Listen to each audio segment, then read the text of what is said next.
bunch of little ones. That's all it takes to stop 1,000 horsepower dead in its tracks. There's gonna be some pulling and tugging to do. Damn. So I've been pulling and tugging material out. It's wrapped right around the whole drum. We're getting somewhere here. It's packed behind each tooth like that, the whole way. To start out, it was like, more.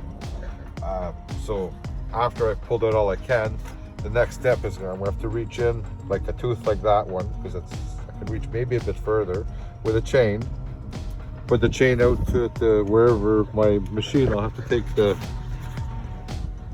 stumps here, put it like in here. I'll have to come tie myself up and get back in the machine, which will be a little bit further that way. Pull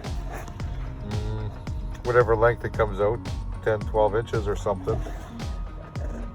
And then bring the chain closer and just do that a bunch of times and keep pulling until everything comes out and I can start the clutch again. Everything has to be free and turning. That's gonna take a while yet. Yeah. One man gang.